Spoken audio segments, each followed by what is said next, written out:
নমস্কার বন্ধুরা, মিটমিরা চ্যানেলে আপনাদের সকলকে জানাই স্বাগতম। আশা করি আপনারা সকলে ভালো আছেন। তো আসুন, আজকে আপনাদের জন্য নিয়ে এসেছি নতুন একটি রেসিপি।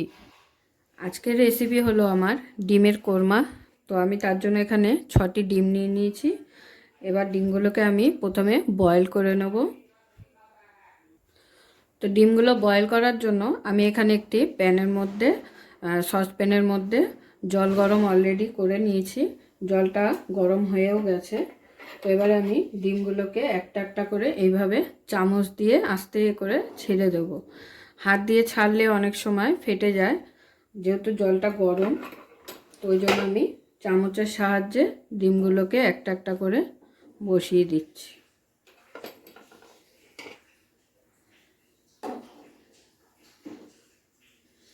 আর ডিম যখনই সেদ্ধ করবেন, বয়েলড করবেন, তখন ডিমের থেকে যেন জলটা একটু ওপরেই থাকে, নাহলে কিন্তু ডিমগুলো ভালো করে সিদ্ধ হয় না।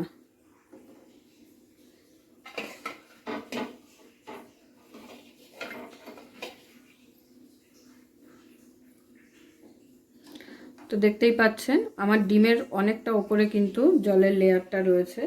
তো এইভাবেই একটু বেশি জল দিয়ে ডিমটাকে বয়েল করে নিতে হয়। এবার আমি দিয়ে দেবো ডিমের মধ্যে একটু নুন,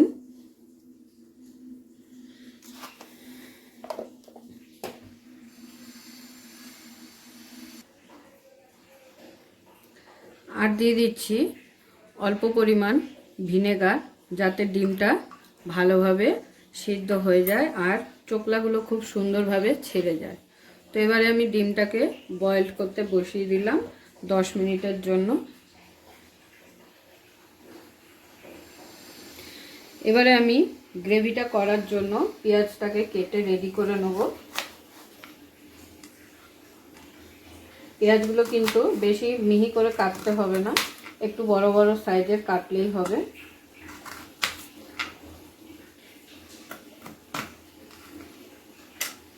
ঠিক এরকম চৌকোভাবে কেটে নিলেই হয়ে যাবে। পেঁয়াজগুলোকে কেটে নেওয়ার পরে পেঁয়াজটাকে রেডি করার জন্য আমি এখানে নিয়ে নিয়েছি একটি কড়াইতে দিয়ে দিলাম সাদা তেল। তেলটা গরম হয়ে গেছে। এবারে তেলের মধ্যে আমি দিয়ে দেবো এই কেটে রাখা পেঁয়াজগুলো।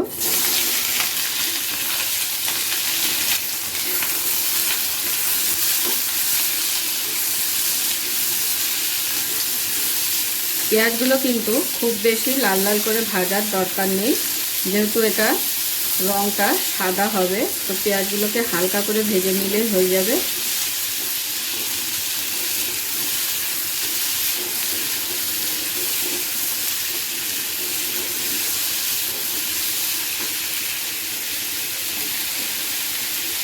এর মধ্যে দিয়ে দিচ্ছি 5টা কাঁচা লঙ্কা,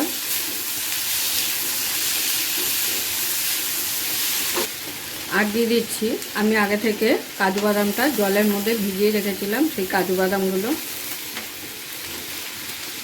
আপনারা চাইলে এর মধ্যে আনমোল বাদামও ব্যবহার করতে পারেন। তো আমি যেহেতু একদম ঘরোয়াভাবে করছি রান্নাটা, তো সেই জন্য আমি আর আনমোল বাদামের ব্যবহারটা করলাম না, কাজু বাদাম দিয়েই করছি। পেঁয়াজের কালারটা খুব বেশি করার দরকার নেই একদমই। 2 থেকে 3 মিনিট আমি একটু ভালো করে ভেজে নিলাম পেঁয়াজগুলোকে। কাঁচা লঙ্কা আর কাজু বাদাম তিনটেকে একসাথে ভালো করে ভেজে নেওয়ার পরে এর মধ্যে দিয়ে দেবো পরিমাণ মতো জল। এবার জলের মধ্যে ভালো করে পেঁয়াজটাকে সিদ্ধ করতে হবে।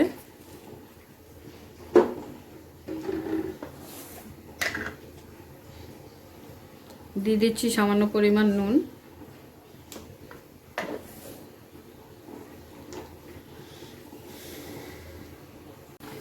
তো ফাইনালি 5 থেকে 10 মিনিট আমি পেঁয়াজটাকে জলের মধ্যে ভালো করে সিদ্ধ করে নিলাম। পেঁয়াজগুলো লঙ্কাগুলো সবই সিদ্ধ হয়ে গেছে। এবারে আমি গ্যাসটা নিভিয়ে দিয়ে পেঁয়াজের জলটাকে ঝরিয়ে নেব।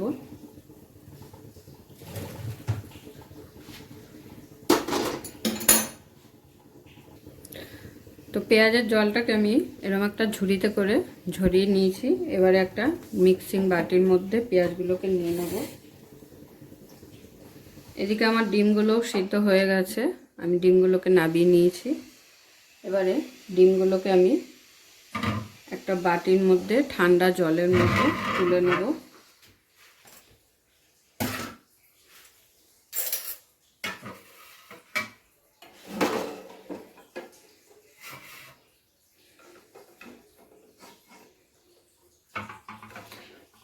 গরম জল থেকে ঠান্ডা জলের সাথে সাথে তুলে দিলে ডিমের যে সাদা অংশটা আছে সেটা খুব সুন্দরভাবে ডিমের চোকলা থেকে আলাদা হয়ে যায়।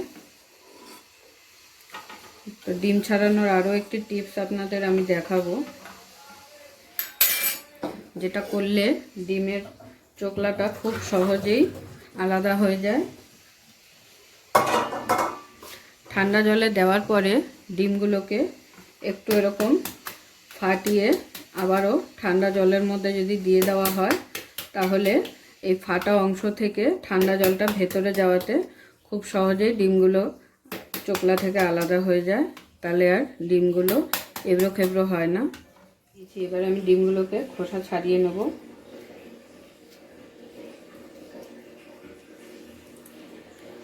তো সমস্ত ডিমগুলো আমার ছাড়িয়ে নেওয়া হয়ে গেছে। এবার আমি ডিমগুলোকে দুভাগ করে নেব।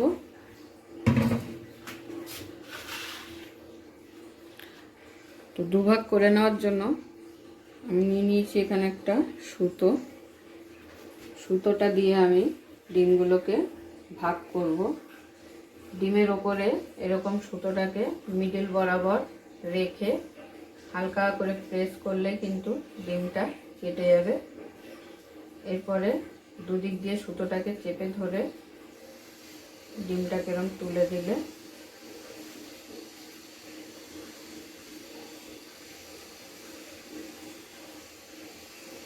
খুব সহজেই সুতো দিয়ে ডিমটা দুভাগ হয়ে গেছে।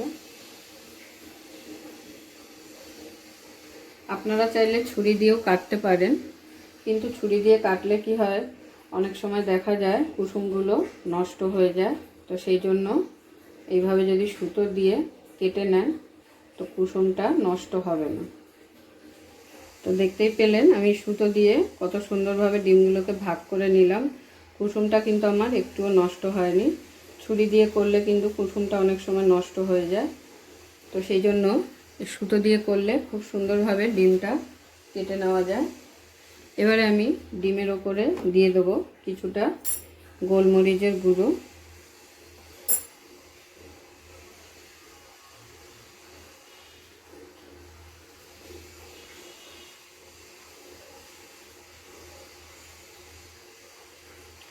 যে দিকটা কুসুম আছে সেই দিকটা আগে ভেজে নেব, তা সেই জন্য সেই দিকেই আমি আগে গোলমরিচের গুঁড়োটা দিয়ে দিচ্ছি। আর দিয়ে দেবো সামান্য নুন।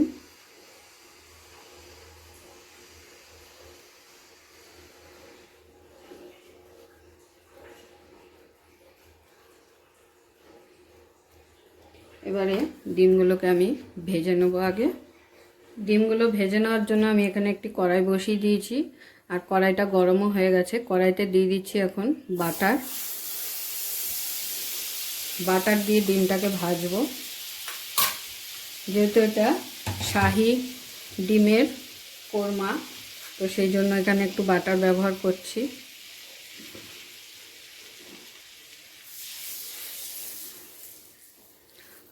তো এবারে আমি প্রথমে যেদিকে কুসুম রয়েছে সেই দিকটা ভেজে নেব।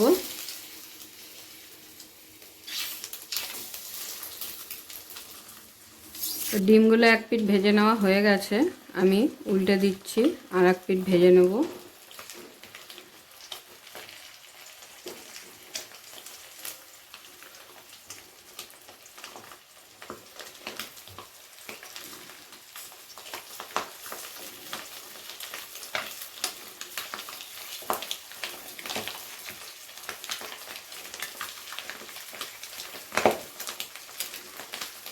দেখে আশা করি বুঝতেই পারছেন কত সুন্দর কালারটা এসেছে গোলমরিচ দেওয়াতে আর বাটার দেওয়াতে। ডিমের উল্টো দিকটাও একইভাবে আমি ভেজে নিয়েছি, এই যে দেখুন, দেখে বুঝতেই পারছেন। তো ডিমগুলোকে আমি এবার একটা একটা করে চামচ দিয়ে তুলে নেব প্রথমে।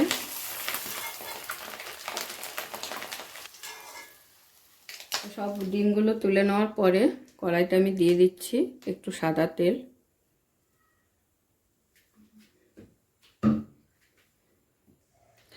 তেলটা গরম হয়ে গেছে, এবার আমি তেলের মধ্যে দিয়ে দিচ্ছি গোটা গরম মশলা ফোড়নের জন্য। এখানে আমি নিয়েছি 3টে শুকনো লঙ্কা, 2টো দারচিনি, 4টে লবঙ্গ, 3টে এলাচ আর 1 চামচের মতো গোটা মৌরি। এবারে সবগুলোকে একসাথে আমি দিয়ে দিলাম ফোড়নের জন্য। 2 থেকে 3 সেকেন্ডের মতো ফোড়নটাকে ভালো করে নেড়েচেড়ে নেওয়ার পরে যখন দেখবেন ফোড়নটা থেকে সুন্দর একটা ফ্লেভার বেরাচ্ছে, ঠিক সেই সময় দিয়ে দিতে হবে আদা রসুন বাটা।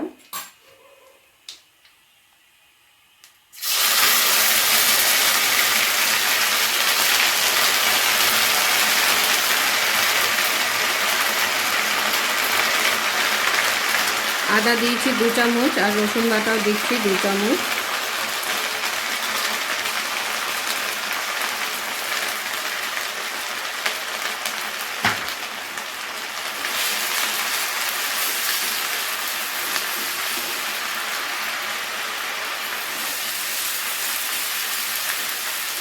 ভালো করে আদা রসুনটাকে একটু নেড়েচেড়ে নিতে হবে যাতে আদা রসুনের কাঁচা গন্ধটা চলে যায়। আদা রসুনটাকে আমি 2 থেকে 3 মিনিট ভালো করে ভেজে নিয়েছি, কাঁচা গন্ধটাও চলে গেছে। এবারে এর মধ্যে দিয়ে দেবো পেঁয়াজ, কাজু বাদাম আর কাঁচা লঙ্কার যে পেস্টটা রেডি করে রেখেছি সেটা।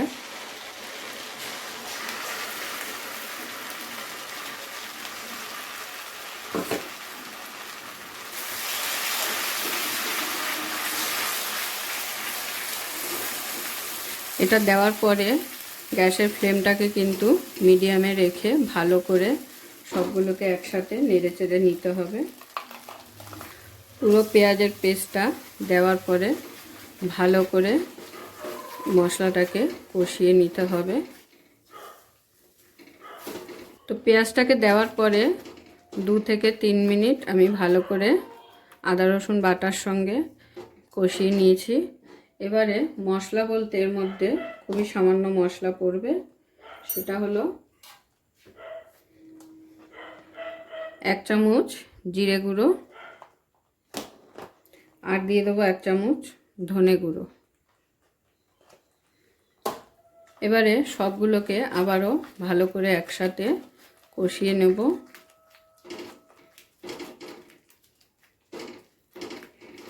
তো ভালো করে সবগুলোকে একসাথে একটু কষিয়ে নিয়েছি। যখনই দেখবেন এরকম ফুটে উঠছে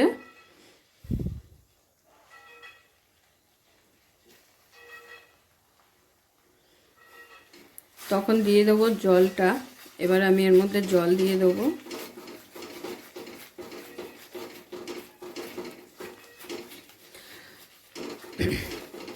মশলাটা কিন্তু খুব ভালোভাবে কষাতে হবে। মশলা যদি ভালোভাবে কষানো না হয় সেই রান্নার কিন্তু টেস্ট হয় না। তো মশলাটা যতটা সময় দিয়ে আপনারা কষাবেন মনে রাখবেন রান্নাটা ততটাই টেস্ট হবে। পেঁয়াজটা সিদ্ধ করে নেওয়ার সময় যেহেতু আমি নুন দিয়েছিলাম, তো এখন আমি দিয়ে দিচ্ছি সামান্য পরিমাণ নুন, স্বাদ মতো। বেশি নুন দেব না, যেহেতু পেঁয়াজ সেদ্ধতে আমি নুন দিয়েছিলাম, তো সেই জন্য এখন অল্প পরিমাণে নুনটা দিয়ে নিলাম। পরে চেক করে দেখব, যদি প্রয়োজন হয় তাহলে আবার দিয়ে দেবো। তো ভালো করে কষিয়ে নেওয়ার পরে ফুটে উঠেছে। এখন আমি দিয়ে দিচ্ছি এতে জল।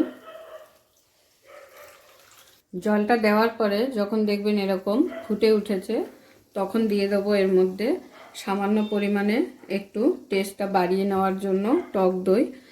তো টক দইটা দেওয়ার সময় অবশ্যই মাথায় রাখবেন গ্যাসের ফ্লেমটা যেন কমানো থাকে, নালে দইটা কেটে যাওয়ার সম্ভাবনা থাকে। দইটা দেওয়ার পরে ভালো করে নেড়ে নেব।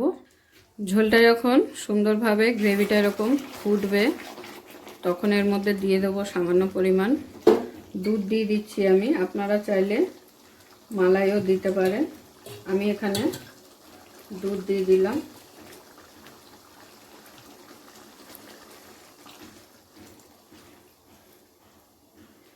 দুধটা দেওয়ার পরে ভালো করে মিশিয়ে দিতে হবে। দুধটা দেওয়ার পরে এখানে দিয়ে দিচ্ছি গুঁড়ো কাসুরি মেথি পাতা, ড্রাই করে আমি গুঁড়ো করে নিয়েছি। আর দিয়ে দিচ্ছি 1 চামচ এলাচের গুঁড়ো। সবগুলোকে ভালো করে একসাথে মিশিয়ে নেব। তো গ্রেভিটা কিন্তু খুব ঘন হয়ে গেছে। গার্নিশের জন্য দিয়ে দিচ্ছি কটা চেরা কাঁচা লঙ্কা।